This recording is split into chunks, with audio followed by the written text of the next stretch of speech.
Bien-aimés dans le Seigneur, que Dieu vous bénisse. Nous voilà de nouveau répartir avec vous pour notre sujet comme prévu sur l'abomination de la désolation. C'est comme cela est marqué dans les préambules. Vous voyez les sujets, vous en avez déjà dans les textes que vous avez là.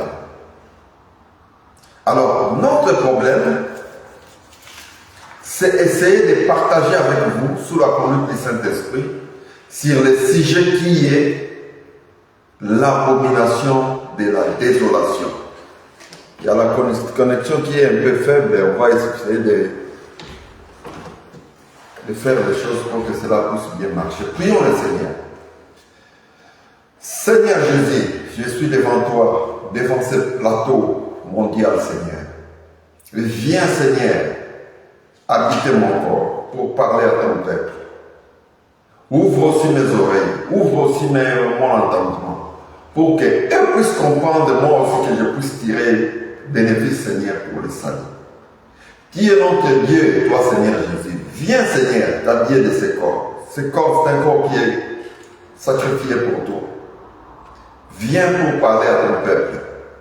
Au nom de Jésus, nous prenons autorité, nous cassons tout ce qui est de l'ennemi. Toute complication, toute difficulté, Seigneur, qui puisse se manifester durant cette prédication, que cela soit sans effet, Seigneur. Viens te manifester sous le nom de Jésus. Amen. Seigneur, je sais que tu es là. Frère, nous n'allons pas tarder, nous prenons directement notre sujet sur l'abomination de la désolation. Nous n'allons pas vraiment vous prendre le temps, mais l'essentiel est que vous puissiez comprendre de quoi le Saint-Esprit nous parle. Pourquoi? C'est parce que le temps presse déjà. Nous avançons, nous volons vite vers la mort. Surtout que ce monde aussi qui a tant vieilli, qui est aussi prêt à disparaître. Sans notre attention, cela nous servira à rien. Alors, lisons directement les Écritures. Je commence. Donc, nous allons prendre du verset 13 jusqu'à 25. C'est de ça que nous allons essayer d'expliquer sous la conduite du Saint-Esprit. Je lis au nom du Seigneur Jésus-Christ. Là, je prends la version Bible de Jérusalem. C'est cette Bible, c'est cette version qui a essayé de bien traduire ces écrits. Pourquoi? C'est parce que vous savez, les diables, souvent, ils se glissent lors des traductions. Les traducteurs n'ont pas de problème. Ils travaillent bien. Il y a un moment, les diables s'est toujours glissé. Pourquoi? C'est parce qu'il habite cette grande mer qui est la chair que nous portons. C'est ça le vrai problème qui est là. Mais peu importe, nous sommes appelés pour les salir. Nous ouvrons les Écritures. Je commence par le verset 13. Mais celui qui aura tenu bon jusqu'au bout, celui-là sera sauvé. Cette bonne nouvelle du royaume de Dieu sera proclamée dans le monde entier en témoignage à la face de toutes les nations. Et alors viendra la fin.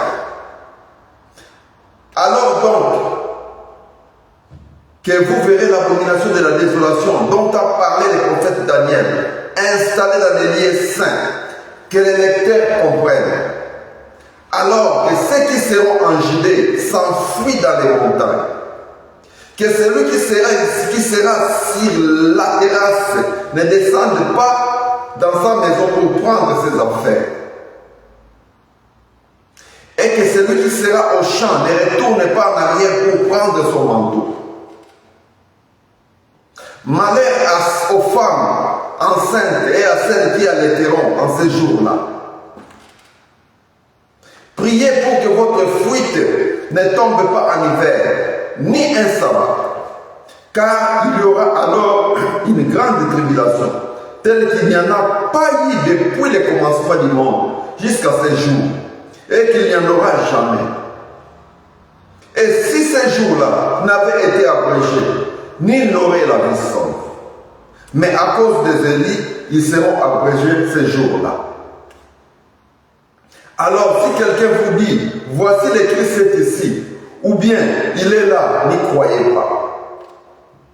Il surgira en effet de faux Christ, de faux prophètes, qui produiront des grands signes, des prodiges, au point d'aviser, s'il était possible, même les ennemis. Voici, je vous ai prévenu. Voilà ce que on nous dit ici. Nous entrons directement dans les explications. Pourquoi? C'est parce que le temps presse. Dans les versets, je vous lis d'abord rapidement 13. Mais celui qui aura tenu bon jusqu'au bout, celui-là sera sauvé. Le vrai problème qui est là, c'est de tenir bon jusqu'au bout. Si nous allons nous fatiguer, mi-chemin, c'est compliqué. Cela nous servira d'aucun intérêt. Alors, dans les versets 14, on nous dit ceci. Cette bonne nouvelle du royaume sera proclamée dans le monde entier, en témoignage à la face de toutes les nations. Et alors viendra la fin. Voilà, nous sommes sur un plateau. Ce plateau, nous avons des correspondants. Il y a des gens qui nous écoutent en Australie. Il y en a qui nous écoutent au Canada. Il y a des frères aux États-Unis. On en parlera en Afrique, partout. Ils nous écoutent partout. En Chine, nous avons aussi des correspondants qui répondent dans des questions. Là, maintenant, nous partageons avec vous ces versets de Matthieu chapitre 24. Alors, dans les versets 15, c'est là où commence les problèmes. Lorsque vous verrez l'abomination de la désolation, dont a parlé le prophète Daniel, installé dans les lieux saints, que les lecteurs comprennent. Qu'est-ce que je vais dire par là? Je vais vous dire ceci que la doctrine, la saine doctrine, l'évangile, c'est ça qu'on appelle la saine doctrine. C'est l'ensemble des points de vie que nous professons, qui ont été donnés par le Saint-Esprit. C'est ça la doctrine. Alors nous avons des règles de jeu, nous avons aussi des principes dans cette doctrine. Mais nous savons que l'ennemi, cela veut dire, quand je parle de l'ennemi, les faux prophètes. Quand je parle du faux prophète, cela veut dire que je parle de Lucifer. Il est la tête dont les membres et les corps, ce sont les faux serviteurs et les faux croyants à travers le monde. Quand je parle de la bête, je vois les systèmes qui gouvernent le monde. Cette bête-là, ce système des enseignements, ces faux prophètes et la bête, tous, ils sont un reflet de Lucifer lui-même.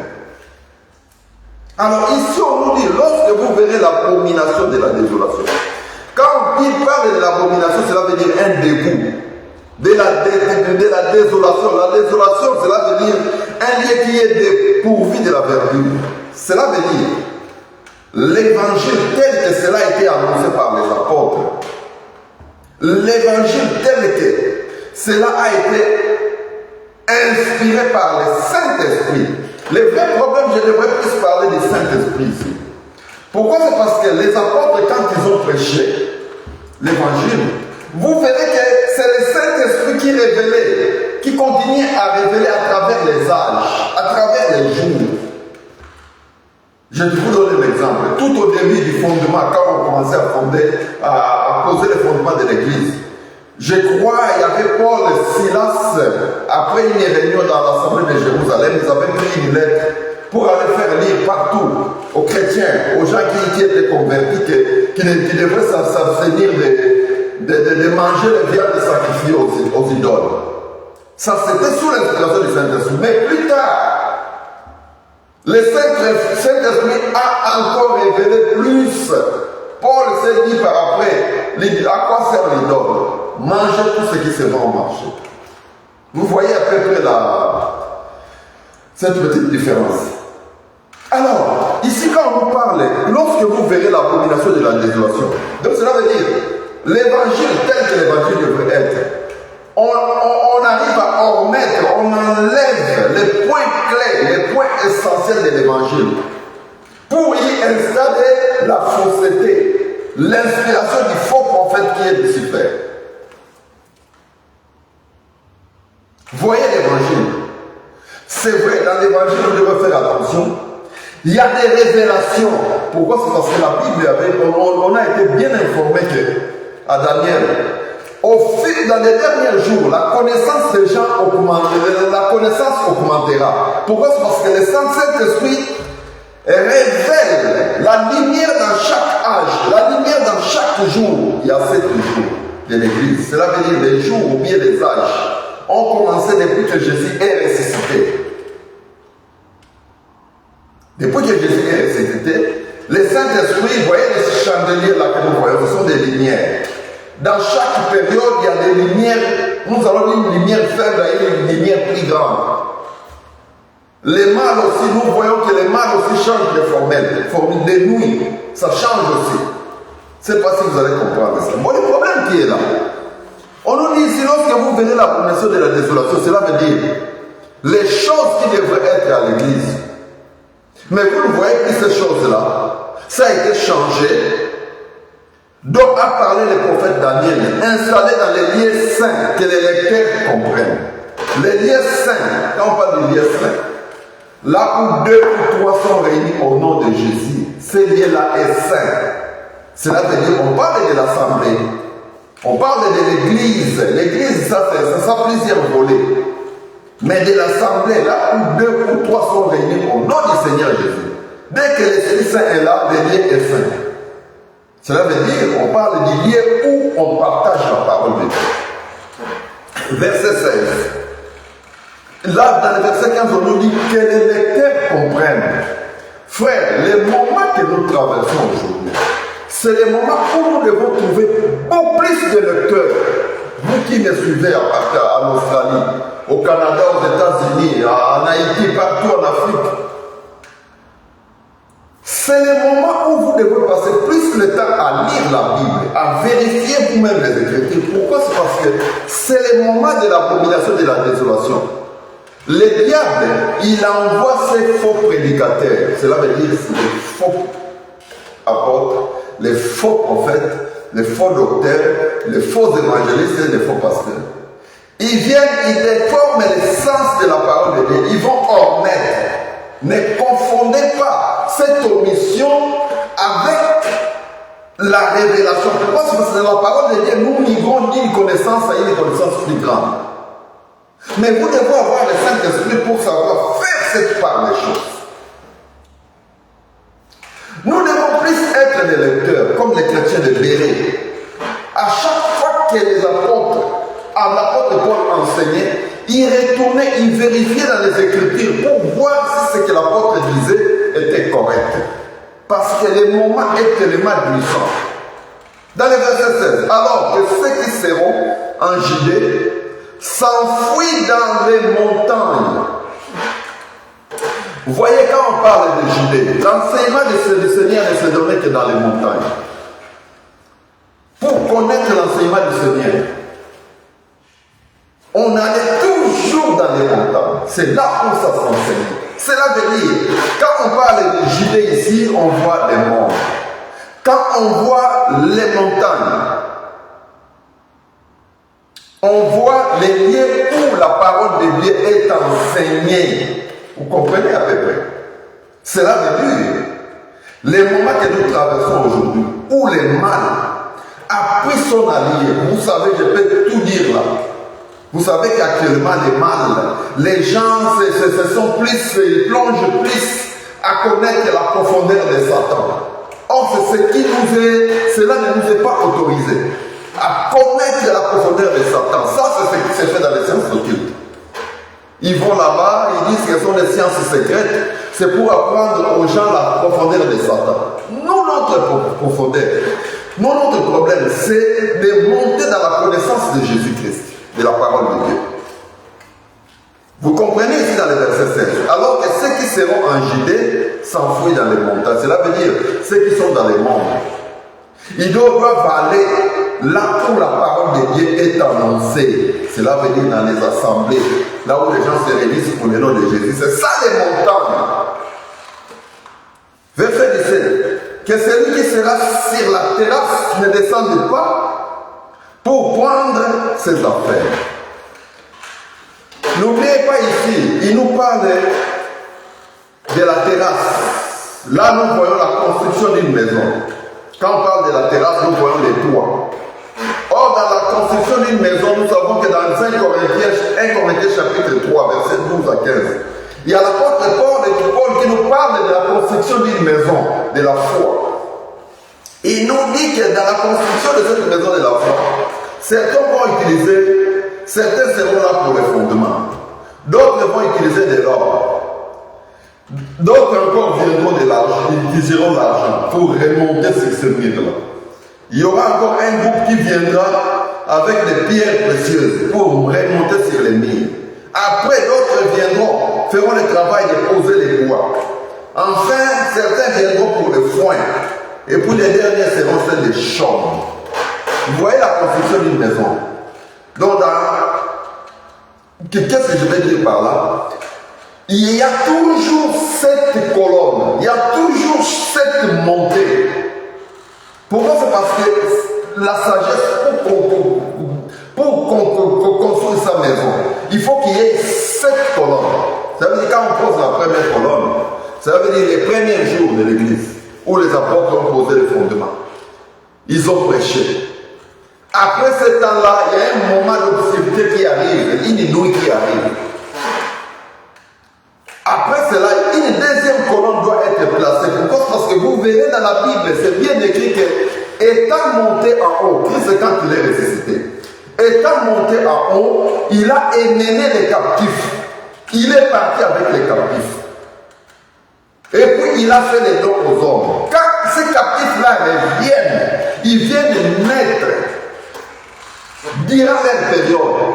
Ils sont un don pour ces peuples-là. C'est de là où on parle de tonnerre. Quand les 7 tonnerres firent entendre leur voix, quand les lions cria, les 7 tonnerres ont pu faire entendre leur voix. Ça, c'est tout un mystère qui est gardé là. Voyez ces captifs-là. Quand ils partent, Christ est ressuscité, il est parti avec eux. Ils descendent maintenant pour chaque jour, durant les 7 âges de l'église, durant les 7 jours. Puisqu'au 7e jour, il y aura l'enlèvement de l'église. Il y a des gens qui ne comprennent toujours pas ces mystères. Bon, notre problème, on nous parle ici, dans le verset de 7, que celui qui sera sur la terrasse, tel que nous aujourd'hui, dans la connaissance de la parole de Dieu que nous avons ici, nous sommes persuadés que nous sommes dans l'âge au 7e âge, au 7e jour de l'église, autrement dit. Cela veut dire, nous sommes au niveau des terrasses déjà. La connaissance que nous avons aujourd'hui, tu ne dois plus aller descendre, toucher sur la connaissance qui était au temps des fondements, où les apôtres allaient lire des lettres dans les églises, telles que quand ils allaient dans les lettres, prenez un peu le livre des Actes chapitre 15, 25 à 30, vous verrez que après une réunion à l'église de Jérusalem, Actes chapitre 15, verset 25 à 30, vous pouvez lire chez vous, les apôtres allaient faire lire. Je vous lis ça comme ça, comme vous avez quand même une idée. Livre des Actes des Apôtres. Vous voyez dans les Actes des Apôtres, au chapitre 15, par exemple,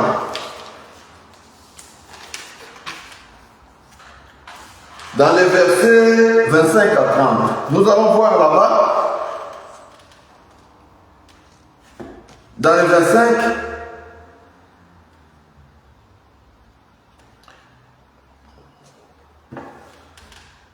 on va même à partir de 24. Ayant appris que quelques hommes partis de chez nous et auxquels nous n'avons donné aucun ordre, vous ont troublé par les discours et ont ébranlé vos âmes. Nous avons jugé à propos, après notre être réunis tous ensemble, de choisir des délégués et de vous les envoyer avec nos bien-aimés Barnabas et Paul. Ces hommes qui ont exposé leur vie pour le nom de notre Seigneur Jésus-Christ.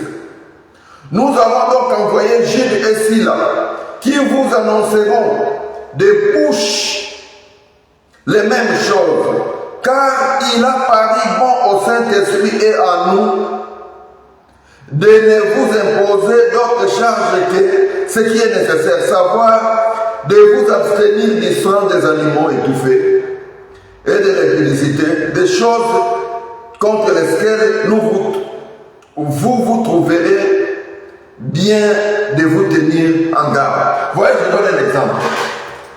Dans le travail des fondements, manger l'étouffé n'était pas autorisé. Vous ne devez pas manger l'étouffé.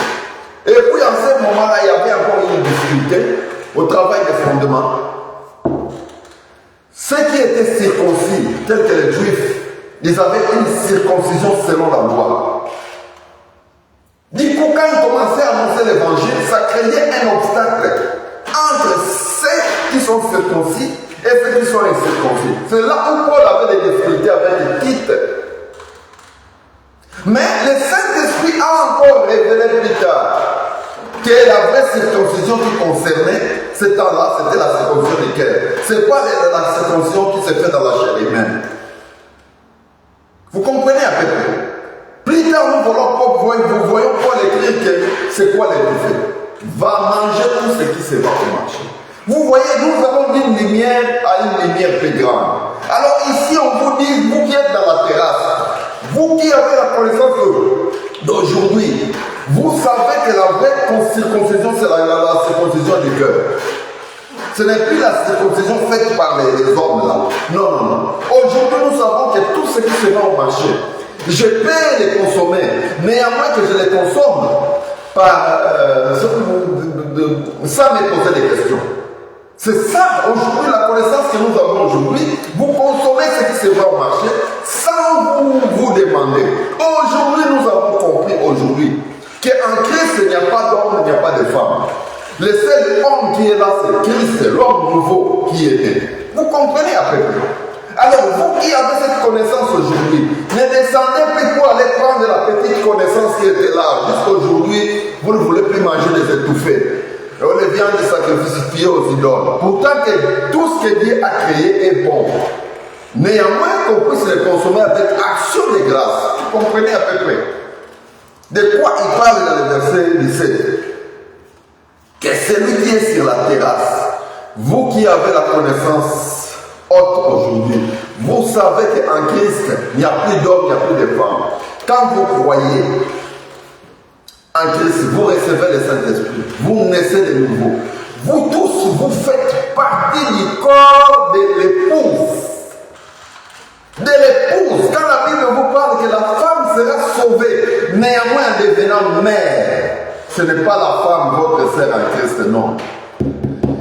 Moi aussi, je suis mère. Quand je crois en Jésus-Christ, j'ai grandi dans la foi. J'ai atteint la maturité. J'ai fait partie du corps mystique de Christ.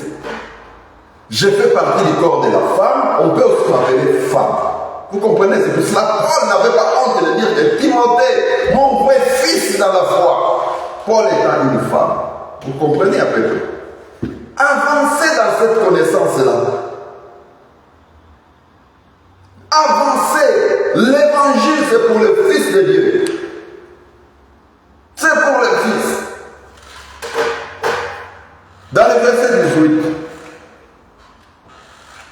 que celui qui sera au champ ne retourne pas en arrière pour prendre son manteau. Voyez, celui qui est déjà au champ de Dieu, celui qui a dit être au champ, le champ de Dieu, c'est là où la moisson, nous prêchons l'évangile. Être au champ, c'est être à l'église.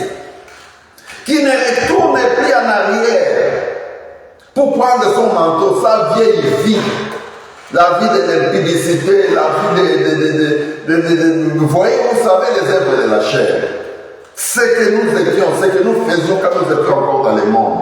Aujourd'hui, quand tu as cru en Jésus-Christ, tu as reçu la doctrine de Christ, tu sais comment tu dois te comporter dans le Seigneur.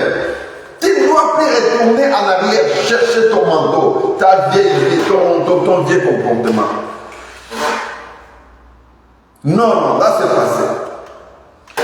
Dans le verset 19, malheur aux femmes enceintes et à celles qui allaiteront en ces jours. Frère, là je vais un peu toucher ici. Les femmes dont il est question ici, les femmes, on parle de quelles femmes ici? Les femmes qu'on parle ici, ce ne sont pas vos sœurs, les femmes de sexe, non. Les femmes enceintes, cela veut dire, quand vous croyez en Jésus-Christ, que vous soyez de sexe masculin ou féminin, quand vous êtes baptisé au nom du Seigneur Jésus-Christ, vous naissez de nouveau. Christ est né en vous, vous grandissez, vous devenez adulte. Quand vous devenez adulte, vous avez la maturité dans la parole de Dieu. Vous devenez femme. On parle des femmes enceintes, pourquoi? C'est parce que ce sont des personnes qui sont de sexe masculin ou féminin.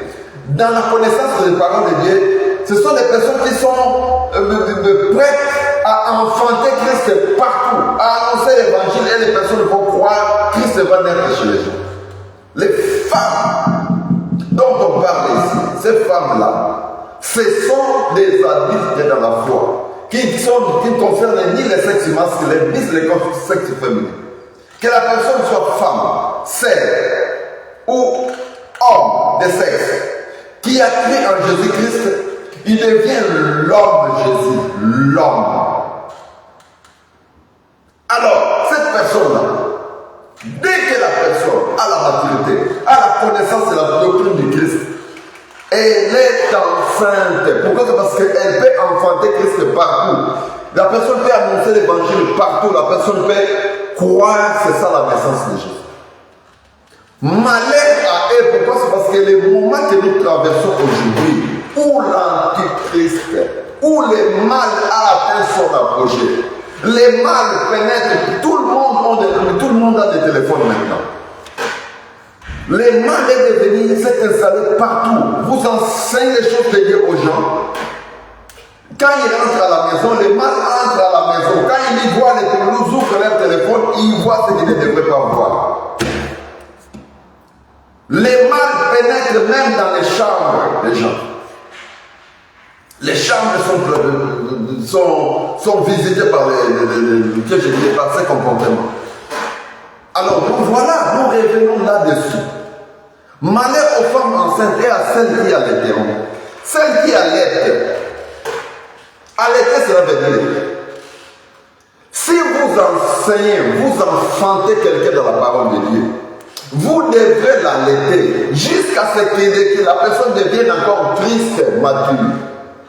Actuellement, même pour encadrer les brebis, il y a des enseignements qui courent de part et d'autre, des enseignements qui essaient de troubler les brebis. Alors ces femmes sont en difficulté. Le moment est vraiment crucial.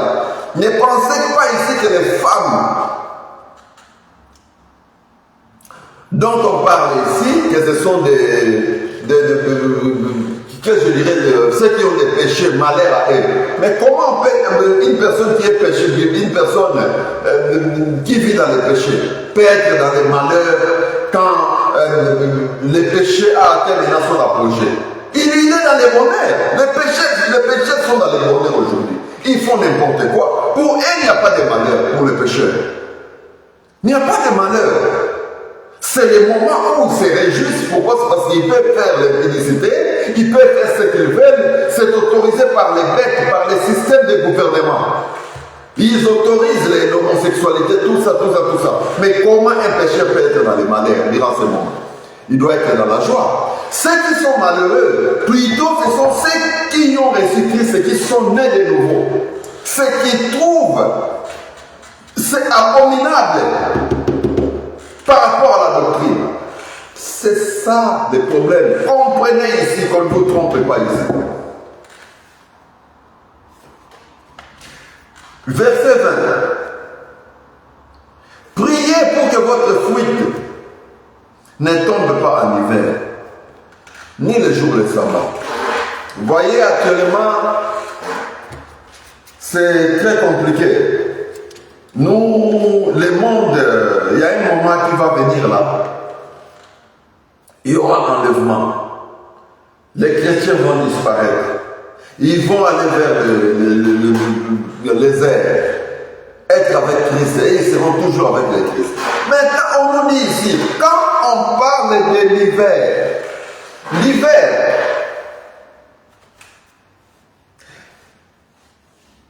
c'est l'hibernation. Donc, quand on parle de l'hiver, on voit le froid, quoi. Le froid par rapport à la foi. L'hibernation est un état de vie de ralenti. L'animal entre dans un état de léthargie avancée pendant plusieurs semaines. La léthargie, c'est un sommeil profond, prolongé, dans lequel les fonctions de la vie semblent suspendues. Voyez actuellement, le moment que nous vivons actuellement, c'est un peu compliqué. Pourquoi? C'est parce que ça nous complique un peu. Il y a le soleil qui nous frappe directement en face. Mais vous vous inquiétez pas, je sais que vous allez toujours nous suivre. Voyez l'hiver dont on parle ici. Pendant la période du grand froid, les animaux, souvent, il y a des animaux qui mangent, qui n'arrivent plus à manger. Ils entrent dans la période de l'hibernation. Or, durant la l'hibernation, c'est un état de vie au ralenti. Actuellement, les jours que nous vivons aujourd'hui, le 7e âge, les derniers jours aujourd'hui, beaucoup sont dans cette période-là. Ils n'arrivent plus à consommer la parole de Dieu. Ils se sont renfermés en eux. Pourquoi? C'est parce que ce qu'ils trouvent aujourd'hui. Ils vont dans les assemblées, ils vont dans les églises. Mais là où ils vont, les faux prophètes, qu'est-ce qu'ils font? Ils achètent les ministres qui sont là, en leur proposant de l'argent. Ils changent les vrais de donner de la parole de Dieu. En échangeant, ils imposent des mains, ils transmettent l'esprit de grenouilles, les faux Saint-Esprit aux gens. Les gens vont en enfer sans le savoir. Les gens servent Lucifer sans qu'ils le sachent. Vous comprenez le monde que nous traversons maintenant. Il y a beaucoup d'églises, les réveils. Mais vous allez voir qu'elles ne sont pas des églises de réveil, ce sont des églises de sommeil. Ceux qui y vont, c'est vrai. Il y a certaines églises qui sont vraiment des réveils, qui réveillent. Mais la plupart des gens vont là-bas pour les sommeils. Pourquoi? C'est parce que vous arrivez, vous êtes d'abord torturé pour l'argent. Vous êtes torturé pour l'argent. Deuxièmement, les pasteurs sont achetés par les faux prophètes, cela veut dire les serviteurs de Lucifer. Ils sont achetés. Ils font semblant de servir Jésus-Christ, mais ils ne servent pas Jésus. Ils parlent du nom de Jésus, mais ils ne parlent pas du nom de Jésus-Christ. Vous voyez un peu? Vous servez le diable. On vous impose les mains. Vous voyez, croyez réellement que vous allez au ciel, mais quand vous mourrez, vous allez rester au cimetière. Le cimetière va devenir votre demeure. Ça, c'est pour attendre le chichi. C'est regrettable le moment que nous traversons. Alors, beaucoup ont compris cela. Avec la vie de ces serviteurs-là, ça ne se cache pas. Si un serviteur ne sert pas le vrai Jésus, voyez sa vie. Vous verrez l'impudicité dans sa vie. Vous verrez l'alcoolisme dans sa vie. Vous verrez, rien ne changera dans sa vie. Vous allez les comprendre. Ceux qui servent la puissance des démons. Voyez la vie de ces serviteurs-là. C'est là que vous enseignez, vous devez comprendre. Vous qui êtes des lecteurs, vous qui avez la vision, ne restez pas dans l'hibernation. Cela veut dire en voyant tout ce que vous voyez autour de vous, vous ne voulez plus écouter la parole de Dieu. Mais ouvrez, abonnez-vous même dans la chaîne. Vous allez suivre les enseignements chaque dimanche. Vous allez suivre les enseignements. Abonnez-vous dans la chaîne.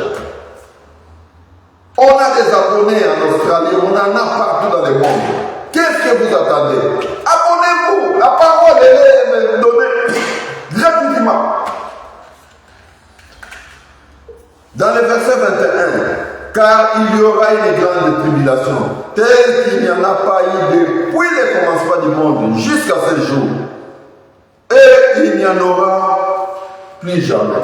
Certains pensent que la grande tribulation n'est pas encore là. Vous dormez, ceux qui vous disent ça, ce sont des faux serviteurs. On est dans la grande tribulation, il y a depuis le 5e âge de l'Église. Vous croyez les églises qui pilulent là, les faux serviteurs que vous voyez piluler partout là, ils ne viennent que pour l'argent, ils ne viennent que pour s'enrichir pour les biens de ce monde. Ils ne viennent qu'ils s'entendent avec les faux prophètes qui est Lucifer. Les Lucifer leur proposent les biens de ce monde. Par après, ils s'adhèrent là-bas sans que les brebis sachent. Vous avez bien commencé. Ils commencent bien, mais par après, quand ils ont besoin des immeubles, quand ils ont besoin de voitures de luxe, c'est là où ils vont faire l'alliance. Ils sont proposés, ils sont côtoyés par ces émissaires-là, du faux prophète de Lucifer. En les proposant ces biens-là, les pasteurs finissent, les apôtres et les docteurs finissent par s'adhérer dans cette science de connaissance de la profondeur de Lucifer. Ils s'adhèrent là-bas, vous croyez que vous servez toujours Jésus, mais vous servez réellement Jésus, mais pas Jésus-Christ. Puisque les Jésus, il y en a beaucoup. Frère, nous sommes déjà dans la grande tribulation. Heureusement, la Bible nous dit dans le verset 22, et si ces jours-là n'avaient été abrégés, nul n'aurait eu la vie sauve, mais à cause des élits, ils seront abrégés ces jours-là. Le temps que nous traversons aujourd'hui, sur 100 églises, vous trouverez seulement 2 ou 4 qui sont des parfaites églises. La plupart sont des églises triquées. Tout est triqué, frère. Abonnez-vous dans la chaîne. Suivez les enseignements à distance. Soyez comme les chrétiens de Béret. Les moments que nous traversons aujourd'hui, c'est le moment des lecteurs. Suivez les enseignements, ouvrez la Bible et vérifiez. Si vous avez des questions, vous appelez par les numéros qui vous est toujours proposé de l'évangile de la croix. 0033 751 59 89 76. Je répète. 0033 751 59 89 76. France.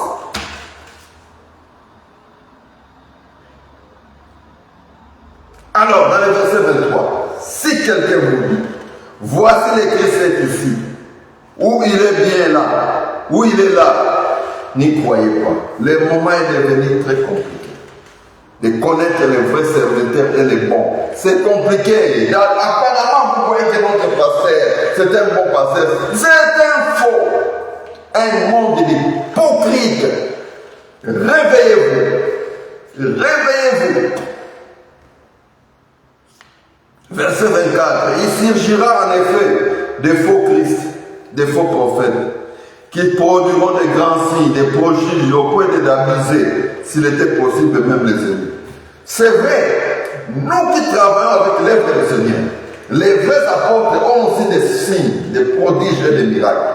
Les faux aussi viennent avec des signes, des prodiges et des miracles. Souvenez-vous de Moïse et les faux prophètes qu'il est allé trouver. Quand Moïse agitait son bâton, les bâtons se transformaient en serpents, il y avait des miracles, il y avait un prodige. Mais eux aussi, ils faisaient les mêmes miracles. Mais à la fin, c'est la fin qui confirme tout. À la fin, nous avons dit que les bâtons de Moïse, les serpents de Moïse avaient avalé tous les autres serpents. C'est le moment que nous traversons aujourd'hui. Les vrais prophètes viennent aussi avec des signes, prodiges, miracles. Un vrai évangile doit être accompagné aussi de ça. Mais les faux aussi, c'est la confusion. Frère, voilà ce que nous avons à partager avec vous. Que Dieu vous bénisse. Vous pouvez toujours nous joindre. Vous pouvez aussi vous abonner sur WhatsApp ou bien sur Facebook ou bien sur YouTube en cliquant dans notre mur Évangile de la croix du Christ.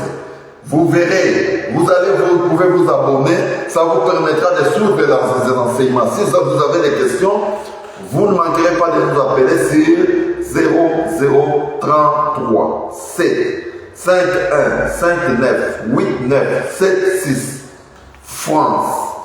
Merci, que Dieu vous bénisse. Que vous ayez des solutions dans tout ce que vous avez comme problème. À suivre, merci.